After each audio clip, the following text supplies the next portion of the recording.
All right, you're told that X and Y are independent events. Okay, so if they're independent events, then we know that the probability of X intersection Y has to be equal to the probability of X times the probability of Y, because they're independent.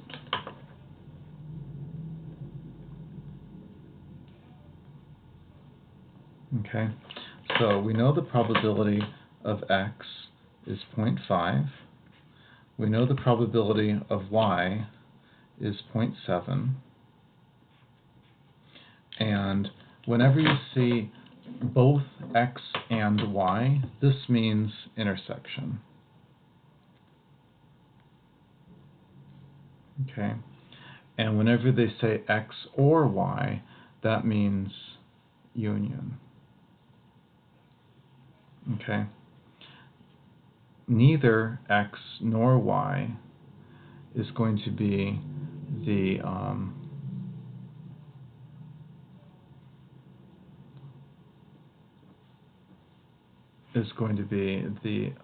opposite of the union, because the union is X or Y.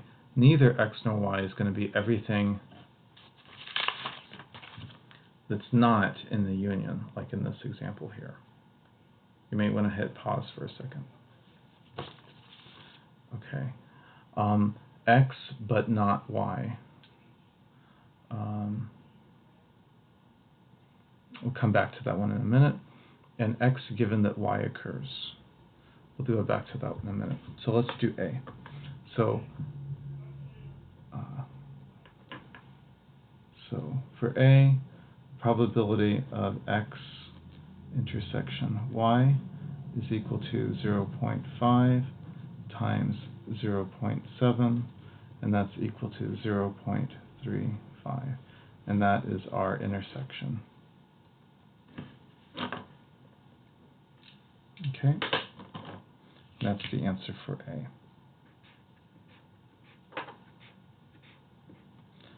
Okay, so for B,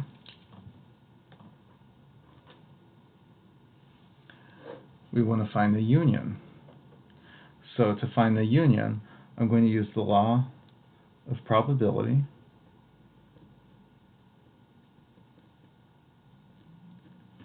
And that's the X union Y is equal to the probability of X plus the probability of Y minus the probability of the intersection of X and Y. Okay, we just found out the intersection. We know the probability of X. We know the probability of Y. So let's find our union. So 0.5 plus 0.7 minus 0.35. Get out your calculator and you get 0.85. And that is our probability of X union Y. Okay. Question C says neither X nor Y. So it's the complement of this. So to figure out the complement of X union Y, we're going to have to do 1 minus 0.85, and that's going to give us 0.15. Okay. So let's draw a picture to represent what we just have here.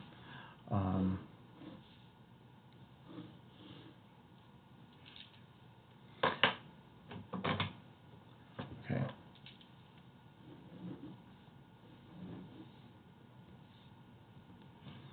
Okay, we know the intersection is 0.35, right?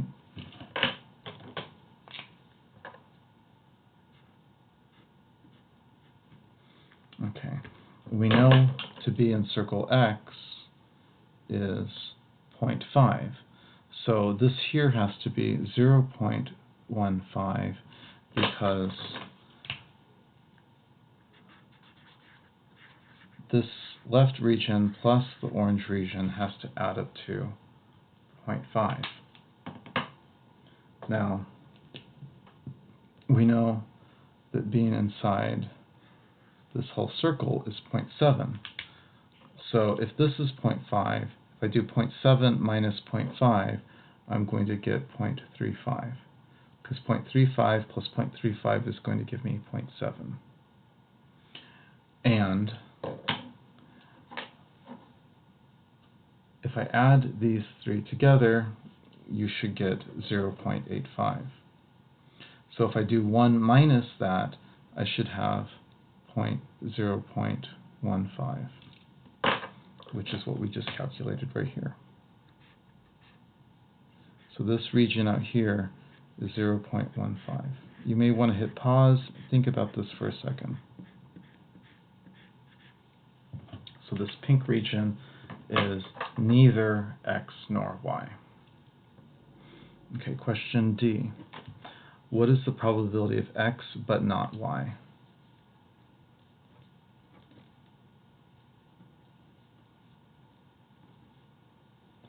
Okay, so being in x but not y is going to be the yellow region.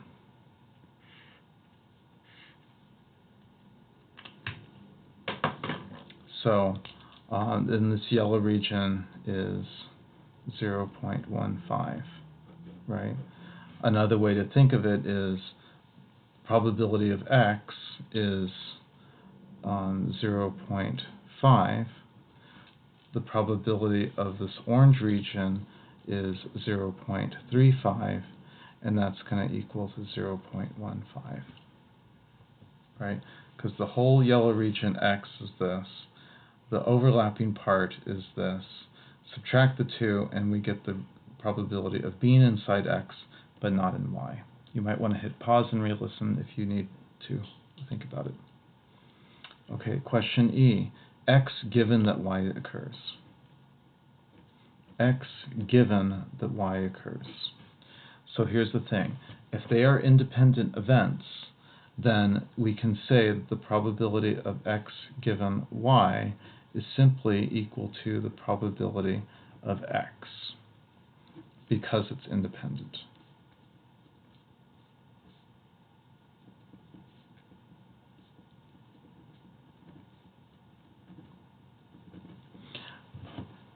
Since it's independent, it doesn't matter if it's in y or given y prime.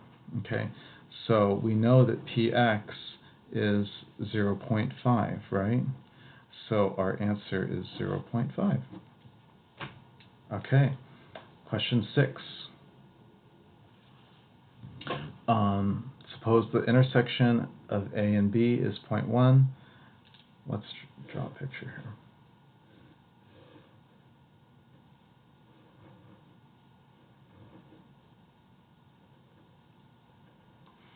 The intersection of A and B is 0.1, and the intersection of A and not in B is 0.4. So A and not in B is over here. Okay, because this is inside A but not inside B.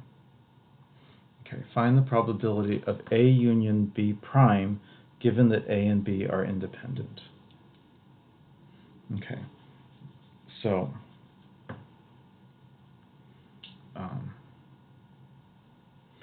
first of all, from this information, we can say that the probability of being in A is equal to 0.4 plus 0.1, because this region plus this region gives me probability of A, which equals 0.5. Okay, so this entire region is equal to 0.5. Okay, now, since it's independent,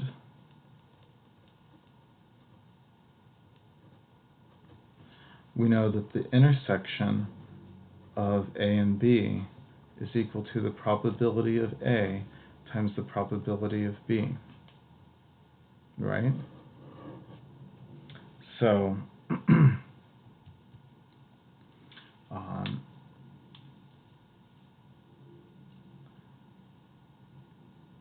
And we know the intersection is 0.1, don't we?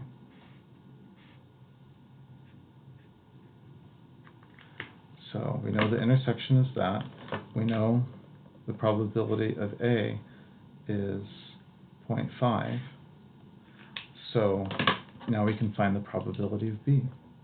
Divide both sides by probability of A.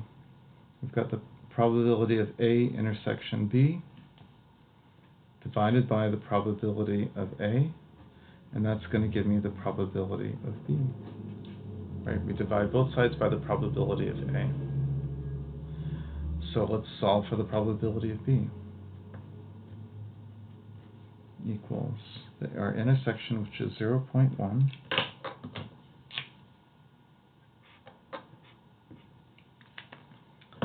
divided by the probability of A, which we know is 0.5,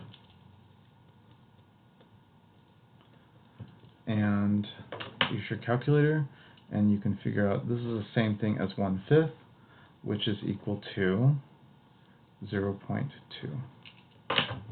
So now we know the probability of B is 0.2.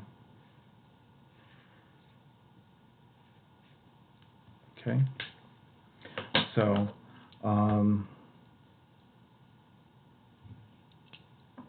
so we can use this information to redraw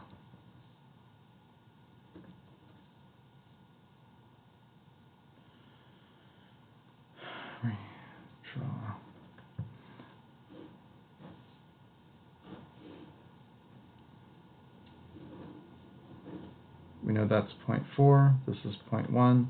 This here is going to have to be 0.1 because these two have to add up to 0.2. Okay, so if that's 0.4, this is 0.1, that's 0.1. We know these two add up to 0.4 plus 0.1 plus 0.1 is 0.6, and 1 minus 0.6 equals 0.4. So this here has to be 0.4. All of these should add up to 1.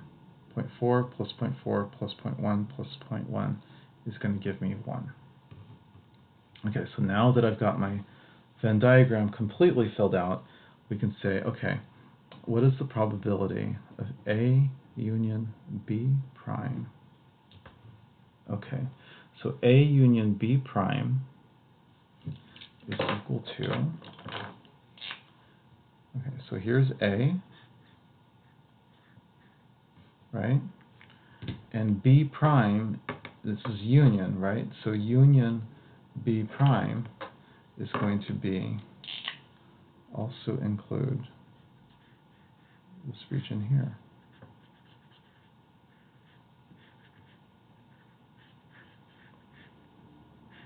So A union B prime is all of this.